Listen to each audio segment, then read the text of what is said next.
আগামী ৪ অক্টোবর অনুষ্ঠিত হবে মায়ের গমন অনুষ্ঠান, আর তাকে কেন্দ্র করে ব্যাপক প্রস্তুতি নেওয়া হয়েছে প্রশাসনের তরফে। ইতিমধ্যে কাজকর্ম শুরু হয়ে গেছে। মহারানী তুলসীবতী স্কুলের সামনে যেখানে মূল মঞ্চ সেখানে তৈরি করা হবে, সেখানে পদস্থ আধিকারিকরা পৌঁছে গেছেন পরিস্থিতি খতিয়ে দেখতে। রয়েছেন আগরতলা পৌর নিগমের মেয়র দীপক মজুমদার, রয়েছেন রাজ্য প্রশাসনের পদস্থ আধিকারিক হিসাবে প্রদীপ চক্রবর্তী, রয়েছেন তথ্য সংস্কৃতি দপ্তরের অধিকর্তা, রয়েছেন বিম্বিসার ভট্টাচার্য। সকলেই সেখানে মঞ্চ তৈরি থেকে শুরু করে সামগ্রিক বিষয়গুলো খতিয়ে দেখছেন। তার সঙ্গে আপনারা প্রত্যেকেই জানেন যে এই মায়ের গমন অনুষ্ঠানকে কেন্দ্র করে সেখানে যে মঞ্চ তৈরি করা হচ্ছে, মূল পর্ব বা যেখানে বিচারকরা থাকবেন, অতিথিরা থাকবেন, বা বলতে পারেন যারা মায়ের গমন অনুষ্ঠানে অংশগ্রহণ করবে তাদের যে মূল ভাবনা, তাদের যে মূল থিম, সেটা সেখানে তুলে ধরা হবে। রাজপথে তো থাকবে, তারপরেও সেখানে মূল বিষয়টা থাকবে। আর সেখানে বিশাল মঞ্চ তৈরি করা হচ্ছে। সামগ্রিক বিষয়গুলো খতিয়ে দেখলেন কিছুক্ষণ আগে আগরতলা পৌর নিগমের মেয়র, রাজ্য সরকারের পদস্থ আধিকারিক প্রদীপ চক্রবর্তী সহ অন্যান্যরা রয়েছেন বিম্বিসার ভট্টাচার্য সহ অন্যান্যরা। সকলের উপস্থিতিতে সেখানে মেয়রের কি বক্তব্য আমরা একবার শুনবো। আমাদের মায়ের গমন অনুষ্ঠান আগামী 4 অক্টোবর হবে। তার প্রস্তুতি দেখার জন্য কতটা কাজ হয়েছে পরিকল্পনা অনুযায়ী সেটা দেখার জন্য আজকে আমরা এসেছি। মূলত কাজ যে গতি চলছে, সৌন্দর্য অবস্থায় যদি পাখির দুর্যোগ বেশি না হয় সময় মতো সবটা কাজ শেষ হবে আমার বিশ্বাস। আজকে আমাদের সঙ্গে আমাদের আইসিএস সেক্রেটারি সাহেব আছেন,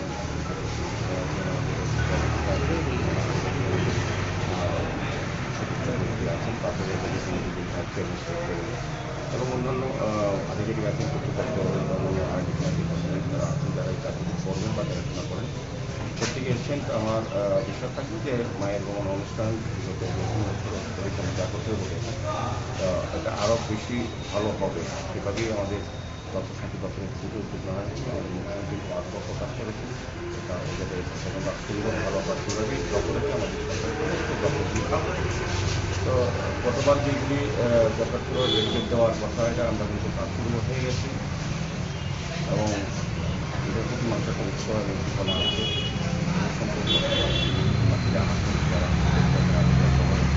রানীগঞ্জ একটা বিশেষ জায়গা করে নিয়েছে মানুষের মনে। আমাদের যে ঐতিহ্য এটা হবে। মাননীয় মুখ্যমন্ত্রী যতবার প্রস্তাব দিয়েছিলেন সেটা মেনে পুজো ঐতিহ্যরা রাজি হয়েছেন। আমাদের দপ্তরে আমাদের দপ্তরে সেভাবে এগিয়ে যাচ্ছে।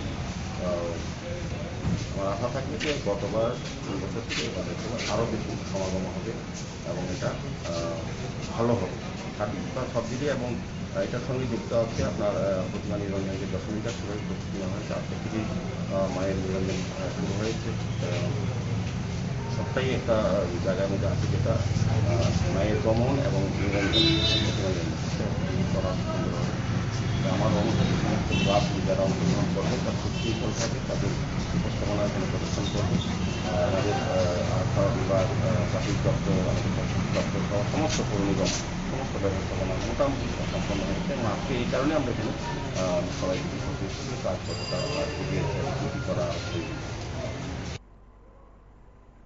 আপনারা শুনলেন সেখানে আগরতলা পৌর নিগমের মেয়র দীপক মজুমদারের প্রতিক্রিয়া। তিনি সামগ্রিক বিষয়গুলো উত্থাপন করেছেন। তার পাশাপাশি দশমী ঘাট নিরঞ্জন পর্ব ইতিমধ্যে শুরু হয়ে গেছে, সেখানেও প্রশাসনিক স্তরের আধিকারিকদের উপস্থিতি এবং সামগ্রিক বিষয়গুলো খতিয়ে দেখা হচ্ছে। আপনারা দেখতে থাকুন PB24।